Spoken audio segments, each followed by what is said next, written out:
Subscribe करें हमारे YouTube channel को और बेल आइकन को प्रेस करें हमारे लेटेस्ट वीडियोस को देखने के लिए।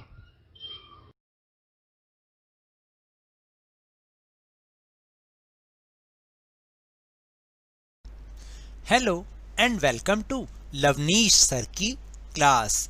आज की ये शिक्षा निदेशालय राष्ट्रीय राजधानी क्षेत्र दिल्ली की वर्कशीट नंबर 18 जो कि कक्षा 7वीं के विद्यार्थियों के लिए ही है, यह ली गई है हिंदी विषय से।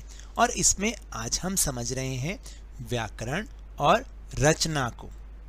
यानी हमें व्याकरण में आज रचना का मतलब होता है कि अपने रचित विचार आप लिखें, मतलब अपने खुद के विचार किसी चीज़ के लिए लिख। तो आज की वर्कशीट में भी हम यही करने वाले हैं।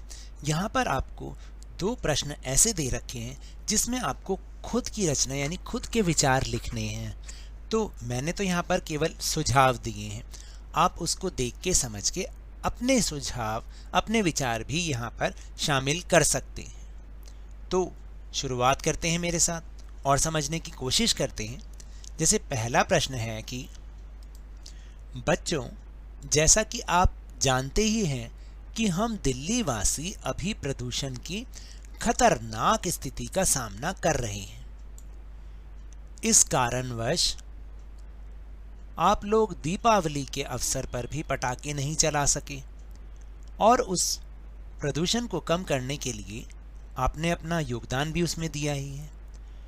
तो इस दीपावली को आपने कैसे मनाया, क्या क्या किया, उसे लिखना है। सिर्फ इतना, मतलब आपने दीपावली को पटाखे ना चलाकर फिर भी दीपावली को बहुत अच्छे से मनाया होगा।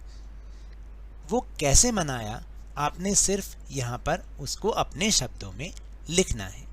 तो मैंने आपकी मदद के लिए अपना कुछ सुझाव लिखा है, आप उसको एक बार देख सकते हैं और समझ सकते हैं। इस वर्ष पहली बार मैंने भी पटाखे ना जलाकर प्रदूषण को कम करने में योगदान दिया।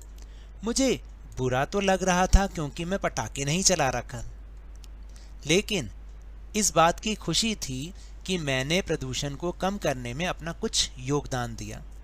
मैंने दीपावली पर अपने घर की खूब अच्छे से सफाई की और फिर उसे बहुत सुंदर तरीके से सजाया। उसके बाद हम अपने प्रियजनों के लिए उपहार लेकर आए और उन्हें उन उपहारों को देने भी गए। मैंने अपने घर के बाहर एक सुंदर सी रंगोली सजाई और उसके बाद अपने परिवार के साथ मिलकर लक्ष्मी गणेश जी की पूजा की। फिर मैंने अपने परिवार के साथ बैठकर बहुत अच्छा समय व्यतीत किया और इस प्रकार मैंने दीपावली खुशियों के साथ मनाई। तो देखिए, ये तो मेरे विचार, मेरा सुझाव था। आप इसमें अपना विचार, अपना सुझाव भी शामिल कर सकते हैं। तो अब चलते हैं दूसरे प्रश्न के ऊपर। दूसरा प्रश्न है कि आप लोग अपने स्तर पर पर्यावरण को साफ सुथरा रखने या प्रदूषण को कम करने के लिए क्या क्या उपाय कर सकते हैं। अपने दोस्तों के साथ बातचीत करके एक योजना तैयार करके लिखिए।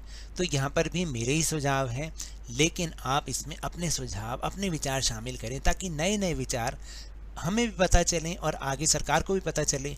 तो हो सकता है सरकार आगे आने वाले समय में उन विचारों को अपनाने लगे। जैसे अपने पर्यावरण को साफ सुथरा रखने के लिए सर्वप्रथम हम यह कर सकते हैं कि हम अपने घरों के आसपास कूड़ा ना फैलाएं, और अगर कोई फैलाता भी है ना तो उसको समझाएं कि ऐसा करने से हमारा पर्यावरण दूषित होता है और जिसका बुरा असर हमें ही तो झेलना पड़ेगा। फिर इसके साथ साथ प्रदूषण को रोकने के लिए हम पटाखों को ना जलाएं, धुआं आदि ना होने दें, रेड लाइट पर अपने गाड़ी की इंजन को ऑफ कर दें, जैसा कि आजकल हमारी दिल्ली सरकार ने भी ये अभियान चला रखा है जिससे कि प्रदूषण कम से कम हो। सार्वजनिक परिवहन का प्रयोग ज़्यादा से ज़्यादा हो। तो मैंने तो इतने से सुझाव दिए हैं, आपके पास तो ढेर सारे सुझाव होंगे, जल्दी से इसमें लिख डालिए। तो थी ये मज़ेदार वर्कशीट। तो ये तो थी आज की वर्कशीट। अगर मेरे इस तरह समझाने से आपको थोड़ा सा भी समझ में आया हो तो इस चैनल को ज़्यादा से ज़्यादा सब्सक्राइब कीजिए, लाइक कीजिए और बहुत ज़्यादा शेयर भी कीजिए। और हाँ, मेरे साथ इसी तरह वर्कशीट को समझते रहिए, लेकिन ध्यान और मन लगाकर पूरी मेहनत और लगन के साथ पढ़ते रहिए। और अगर आपको कोविड-19 यानी कोरोना वायरस से बचना है ना, तो नियमित रूप से अपने हाथों को साबुन और पानी से धोते रहिए। और मास्क जरूर पहनिए, क्योंकि जब तक दवाई नहीं तब तक कोई ढिलाई नहीं। धन्यवाद।